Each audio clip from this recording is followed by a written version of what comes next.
ভূত, প্রেত ও আতঙ্কে ভরা আমাদের আজকের সত্যি ভূতের ঘটনাটি হলো টুকলু মামার ভূত দর্শন, যেখানে আপনি শুনতে চলেছেন একটি ভৌতিক রোমহর্ষকর ঘটনা। ভালো লাগলে অবশ্যই একটি লাইক দিয়ে চ্যানেলটি সাবস্ক্রাইব করে নেবেন, আর ভালো না লাগলে অবশ্যই একটি ডিসলাইক দিয়ে বুঝিয়ে দেবেন গল্পটি আপনাদের মনোপুত ছিল না। শুরু করছি টুকলু মামার ভূত দর্শন।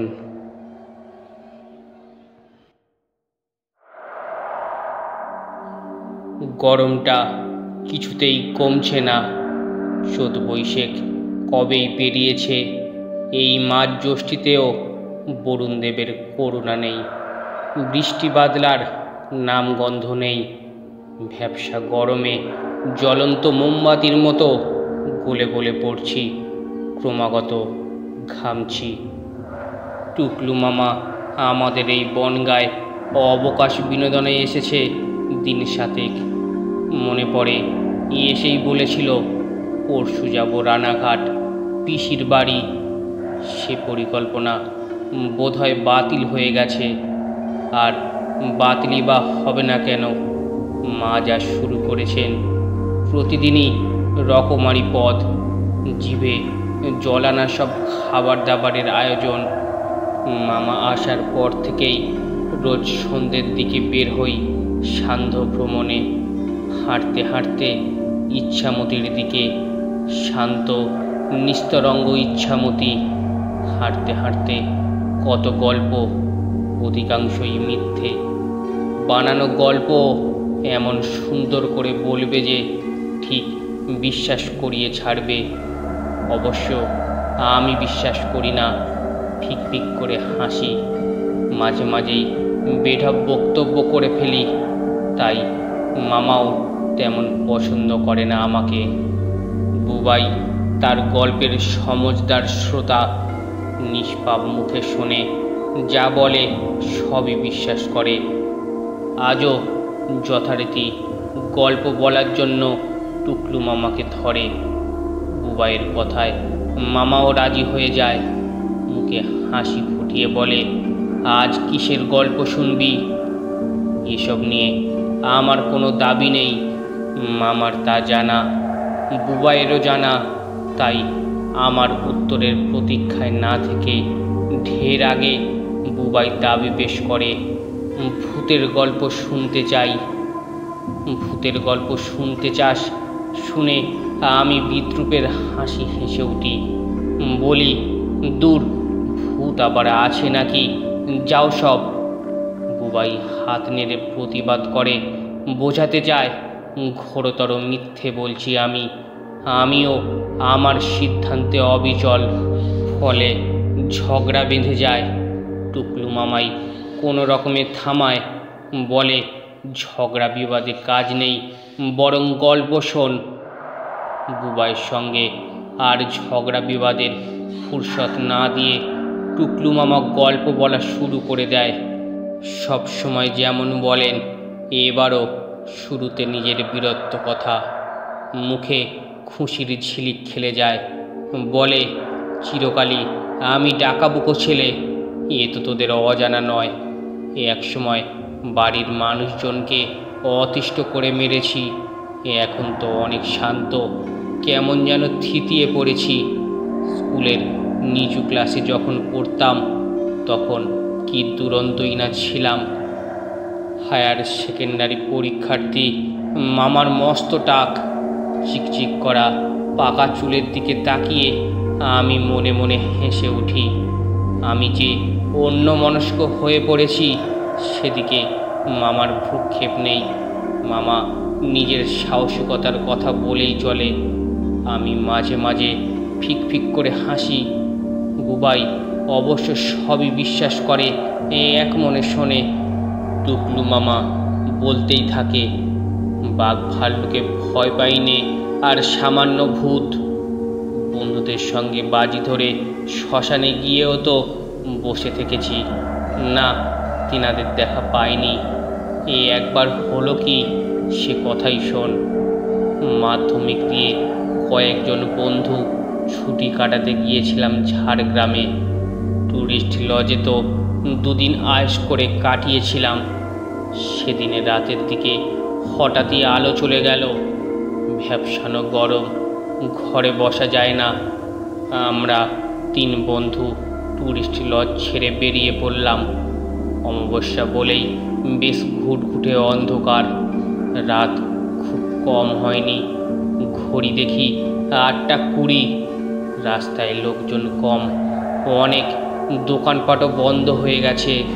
2-1টি খোলা লম্প জ্বলছে। রাস্তার দুপাশে গাছ, গাছের ফাঁক দিয়ে আকাশ ভরা তারা দেখা যায়। ভেসে আসে মহুয়ার নেশা ভরা গন্ধ। গল্প করতে করতে হাঁটতে হাঁটতে বহু দূরে চলে যাই। পিছনে পড়ে থাকে রাজবাড়ি, ছাড়িয়ে যাই ডিয়ার পার্ক। আমরা হাঁটতেই থাকি।